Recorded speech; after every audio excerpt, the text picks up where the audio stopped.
Olá, pessoal. O estudo de hoje é sobre a redação da Unicentro.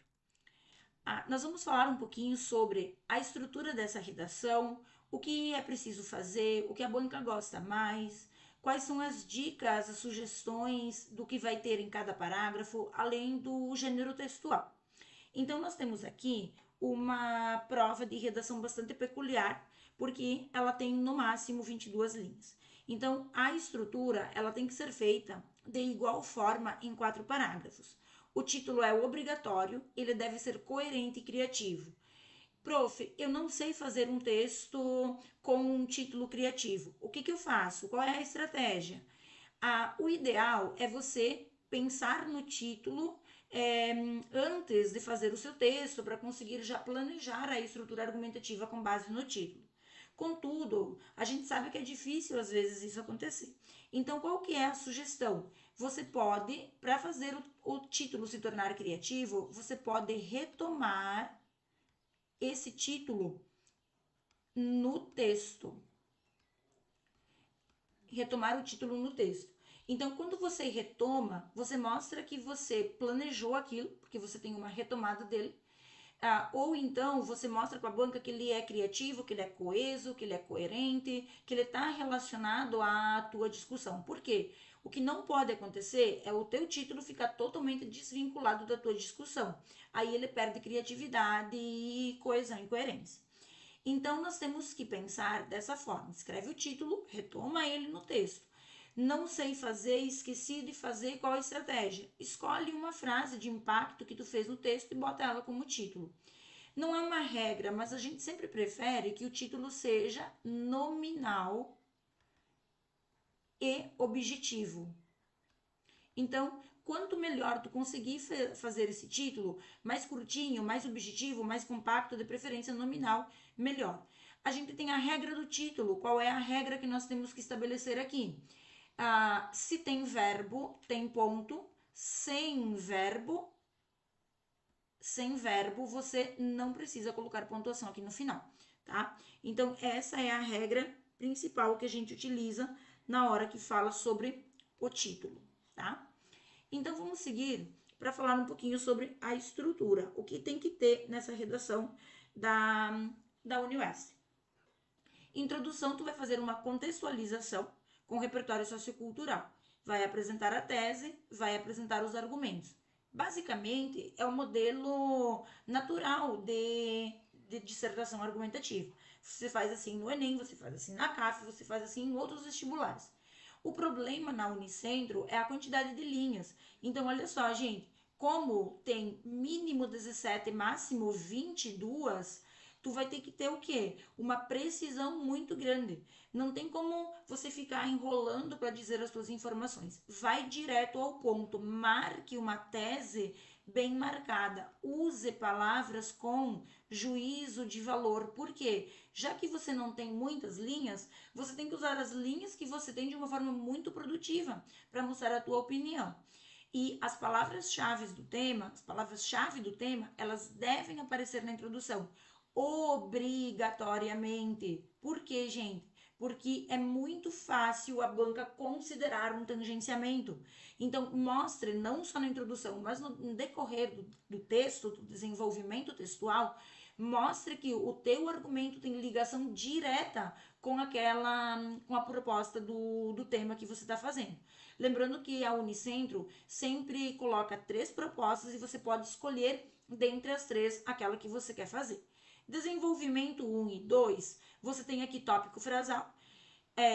O desenvolvimento, a comprovação ou fechamento é a mesma estrutura, tá? Só que a diferença aqui é que você vai ter que fazer, assim, mais ou menos 7 linhas.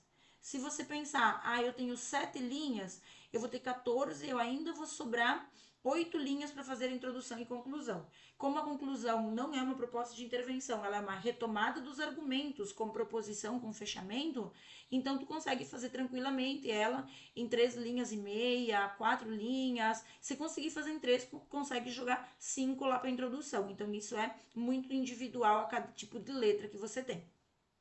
O tópico frasal é a frase que introduz o teu argumento. O segundo período você vai justificar, você vai mostrar a causa, a consequência, você vai explicar o teu argumento, você vai mostrar como ele acontece, qual é a realidade desse argumento para o tema e para o país atualmente.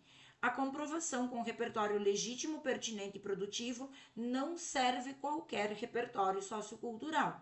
Não serve você citar simplesmente uma frase da filosofia, um pensamento da sociologia sem articulação.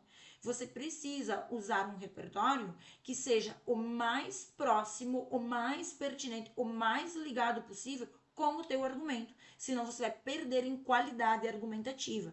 Aí nós vamos fazer o fechamento, que é a conexão final para fechar os teus 2 parágrafos. Segue o mesmo padrão, só que você não vai conseguir fazer um desenvolvimento tão grande quanto tu faz lá na CAF, porque a CAF tem 33 linhas, então tu vai ter que fazer isso, mas de uma forma mais reduzida. A conclusão é uma retomada da tese com uma reflexão final. Eu sugiro sempre você fazer aqui, por exemplo, uma fala do porque é importante, a importância de discutir esse assunto. Tá? Então, aqui nós temos a forma como a banca vai olhar para o teu texto. Ela olha para 2 aspectos, o conteúdo e a forma. Então, aqui ela vai olhar, o que ela vai avaliar aqui? A capacidade de argumentar. O seu texto é expositivo ou você realmente tem um argumento? Ou você realmente está defendendo um ponto de vista? É isso que ela vai olhar. Mensurar o processo de reflexão sobre o tema. Ele é simples? Você foi muito superficial? Ou você olhou para causas profundas, para consequências profundas? Você saiu do óbvio? Você saiu do senso comum? E isso a banca vai validar na abordagem do tema. Verificar a organização do conhecimento. Você faz um título? Esse título tem relação com o conteúdo que você está fazendo na tua redação? A leitura do tema e o comprometimento com ele. Você não está tangenciando? O tema está muito claro, muito presente, você entendeu realmente sobre o que é para escrever? E a coerência, que é a articulação, progressão, não contradição e repetição sobre as ideias do tema. Então, a articulação do texto tem progressão temática e progressão textual. Não tem contradição, por exemplo, o argumento 1 fala uma coisa, o do 2 fala outra, eles entram em paradoxo. Tem a repetição de ideia, a galera fala sempre. Tu tem um texto muito curto para fazer. Então, a ideia que tu abordou no D1, não aborde mais no D2. Parta para outra, para ter um texto que tenha uma ampliação de abordagem, com 22 linhas, se você repetir ideias, você vai ter uma abordagem superficial. A forma, então, o emprego das estruturas linguísticas, tipologia específica, você está fazendo de acordo com o gênero solicitado? A norma padrão foi respeitada? Os elementos de coesão foram utilizados? Porque é um texto dissertativo argumentativo. Então, o legal é você usar um operador argumentativo para começar o D1, o D2 e a conclusão, mas a cada ponto que tu faz dentro do parágrafo, você inicia com elemento de coesão. Por quê? Para mostrar que o teu texto não é um amontoado de frases soltas, mas é uma unidade semântica. Uma coisa tem relação com a outra. Como é que eu faço isso? Quando eu uso elementos de coesão. As dicas, então, a primeira delas eu já falei, mínimo 17, máximo 22. Cuidado com o tangenciamento, como não tangenciar. Gente, como que eu faço para não tangenciar? Retomar as palavras-chave. Na introdução, no decorrer do texto, tu pode fazer uma paráfrase para retomar o tema a cada vez que tu está falando do argumento. Mostre como que o teu argumento se relaciona com aquele tema. Usar palavras com juízo de valor, elas ajudam a marcar a expressividade. Então, você tem poucas linhas, mas se você usa de uma forma pertinente as 22 linhas, você consegue transmitir essa expressividade que a banca quer ver. O juízo de valor vai te ajudar com isso. Então, juízo de valor é o quê? Palavras com opinião, né? Elas mostram a tua opinião por meio do uso delas. Repertório pertinente ao argumento escolhido ou ao tema da redação. Investir em uma marca de autoria que a banca nem sonhe que você está tentando usar um modelo pronto. Porque não cabe mais se é que algum dia já coube essa situação de modelo pronto, hoje a gente veementemente vê as bancas repudiando. Então, não caia na ilusão do modelo pronto. Retomar o tema durante o texto, já falei sobre isso, deixar a tese muito clara. Se a banca não ler a tua introdução e não conseguir entender qual é o teu ponto de vista, esse texto vai ter problemas. Título obrigatório e retomado no texto. Temas positivos, pode parecer temas positivos, mas o que você deve pensar para ampliar a abordagem desse tema? Ele é um tema positivo. Por exemplo, o acesso à educação no Brasil é um tema positivo. Mas eu tenho que pensar, realmente todas as pessoas no Brasil têm acesso à educação? Eu tenho como pensar com criticidade esse tema de redação e analisar o seguinte: tem alguma problemática relacionada a ele? Porque o acesso à educação seria algo ideal, mas na prática não tem evasão, não tem trabalho infantil, não tem crianças que abandonam a escola. Então, o que acontece? O tema é positivo. Se ele está envolvido em alguma problemática social, você pode ressaltar os benefícios que, por acaso, o acesso à escola dá ao cidadão, mas também abordar os desafios que muitas pessoas têm para estar na escola na relação ano-idade, né? E série, né? Idade séria. A partir da leitura do texto, e aqui um tema eu vou mostrar um exemplo de 2023, tá? Então, os três temas, até há alguns anos, a banca da Unicentro cobrava a questão de artigo de opinião junto com dissertação, mas nos últimos anos ela tem cobrado só dissertação. Então, observe esse tema 1, que ele diz assim, ó, discuta a importância da inserção das crianças no processo de compreensão das eleições, bem como a valorização do exercício do voto. Gente, esse é um tema composto. O aluno tangenciaria um tema desse se ele falasse a importância de ensinar as crianças a entender o que é a eleição e os benefícios da eleição, mas não falasse da valorização do exercício do voto. E o processo contrário também. Não, eu só vou falar porque é importante votar, mas eu esqueço de falar que as crianças devem saber o que é uma eleição, compreender o que é o processo e a importância de um ato eleitoral no país. Então, tema composto tem que ter muito cuidado, porque você precisa abordar as duas vertentes que o tema está trazendo. Do contrário, se você acha que é mais difícil, busque um outro. Vai ter 3 temas e nem sempre vão ser os 3 compostos. Dificilmente isso vai acontecer. Então, o segundo era, com base na reportagem, redige um texto dissertativo argumentativo em que discuta os prováveis impactos resultantes dessa nova jornada de trabalho. Então, uma reportagem que apresentou uma possível alteração na jornada de trabalho e te pedia um texto dissertativo argumentativo falando de prováveis impactos. Então, aqui é uma estratégia para você discutir o quê?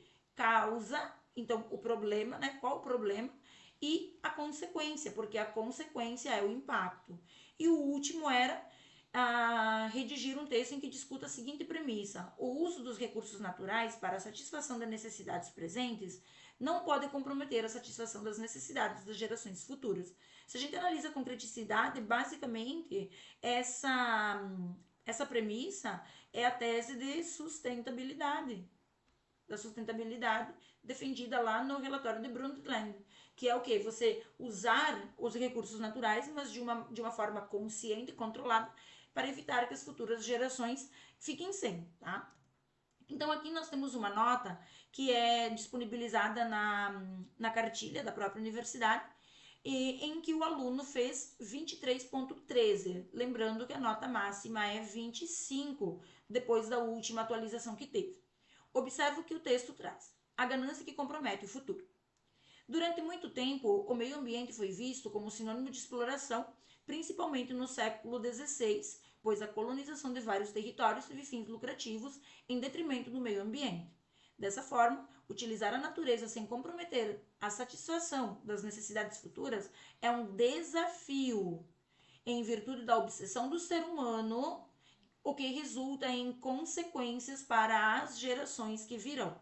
Tu observa que aqui o aluno minimamente conseguiu fazer o que o tema propõe, sem tangenciar e marcando a tese. Então, ele começa com uma contextualização, uma abordagem histórica.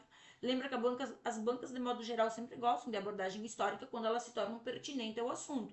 Então, quando ele coloca que utilizar a natureza sem comprometer as necessidades futuras é um desafio, ele tem aqui uma opinião. Porque desafio é o quê? É um problema, é um embate, é um dilema. E ele já diz por quê? Porque o ser humano é obcecado pelo lucro, né? O que resulta nas consequências para as futuras gerações. Ele não diz aqui que é pelo lucro, mas a gente entende que é isso que ele vai falar. Primeiramente, observa que ele está fazendo uma conexão aqui. É evidente destacar que a sociedade busca usufruir dos recursos naturais, no entanto, de modo errôneo. Então, olha o uso das palavras com juízo de valor. Aqui na introdução tinha as palavras-chave de uma forma mais compacta, porque era uma premissa inteira, mas apareceram as palavras necessárias. Nesse viés, de acordo com o filósofo Sêneca, toda a natureza é insuficiente para a ganância humana. Então, aquilo que ele colocou lá na introdução já dava a entender que era isso que ele ia falar. Sob essa perspectiva, então, olha só, ele colocou o tópico frasal e já trouxe um repertório sociocultural. Sob essa perspectiva, é notório que o uso inadequado de recursos naturais como exemplificação extremamente importante para aumentar a tua nota no desenvolvimento dos argumentos. Como o desmatamento ilegal, a caça predatória, são alguns dos atos que deterioram o ambiente natural, com o objetivo puramente lucrativo. Assim, a natureza torna-se uma mera mercadoria pela gana dos indivíduos em se beneficiar totalmente dela. Então, observa que ele faz ali a contraposição, né? E ele faz o fechamento. Então, olha só, ele coloca o tópico frasal, ele desenvolve o repertório, né? Sociocultural. Eu gosto mais quando o aluno segue o tópico frasal com o argumento, com a justificativa. Ele fica mais embasado, ele é nítido que o teu grande dilema ali não é só falar do repertório sociocultural, e tu consegue aprofundar mais a ideia da argumentação. Só que em todos os casos, a ordem do fator não altera o produto. Se você colocar primeiro o repertório, mas se ligar a ele por meio de uma situação e depois colocar a explicação, não tem problema. Eu só prefiro que siga a explicação para não ter o problema de você esquecer ou não sobrar linhas e o teu argumento se resumir ao repertório sociocultural. Nesse caso, ele está usando filosofia, mas ele coloca depois exemplos, né? O desmatamento ilegal, a caça predatória, e aí que são fatores atuais, né? Então aqui ele elabora de uma forma bem articulada. Ademais, nota-se que as gerações futuras sofrerão com os descasos atuais, sendo comprometida até mesmo a saúde vital do planeta Terra. Nesse sentido, infelizmente, palavra com juízo de valor, já são sentidos em várias partes do mundo os resultados das ações do homem na natureza. Haja vista que, mais exemplos, catástrofes ambientais e o aquecimento global alteram a vida de inúmeras pessoas, prejudicando, evita gerúndio, no âmbito dos serviços, moradia e bem-estar. Então aqui ele está fazendo o quê? Ele está dizendo o que vai acontecer com as gerações futuras. Por quê? Porque nós não estamos usando com responsabilidade os recursos naturais pela geração atual. Desse modo, tais condições podem piorar e comprometer a vivência das futuras gerações, que serão apenas espectadores das consequências da obsessão humana. Então, aqui ele faz uma articulação muito boa. Por quê? Porque ele não repete ideia, mas ao mesmo tempo ele articula com o argumento que ele colocou antes. Olha só, gente, eu vou voltar aqui para vocês verem. Então, ó, o uso dos recursos naturais para a satisfação de necessidades presentes não pode comprometer a satisfação das necessidades futuras. Então, ele aponta o quê? Uma causa do problema, que é a obsessão humana pelo lucro, uma consequência, que é as alterações climáticas, as catástrofes ambientais, que já são sentidas e que vão aumentar, e que isso tudo é consequência do problema que ele já abordou. Portanto, sendo o ser humano um grande responsável pela problemática em questão, é necessário que ele, racionalmente, efetue mudanças em seus hábitos para que os próximos cidadãos a habitarem a Terra se satisfaçam com o bem-estar de todos os recursos disponíveis. Então ele faz ali somente uma reflexão final, porque não sobra linhas para conseguir desenvolver uma conclusão mais do que isso. O importante que leva uma nota assim, que é uma nota boa no padrão da UniOeste é você atender aquilo que se pede. Então, olha só, o título tá aqui. Poderia ter abordado com essas palavras literalmente no texto, ganharia um pouquinho mais de produtividade, mas o tema foi amplamente usado. Ele usa com palavras, com paráfrases, mas ele usa o tema e ele vai associando o tema a cada argumento que ele faz, então não ocorre tangenciamento. Também tem progressão textual, também tem progressão temática, porque ele não repete, então ele usa uma causa e uma consequência, deixa nítida a relação entre essa causa, essa consequência e o tema da redação, e no final ele faz uma reflexão para finalizar a discussão. Então é exatamente isso que a UniOS espera que vocês façam. Certo, pessoal? Espero ter ajudado e até a nossa próxima aula. Tchau, tchau!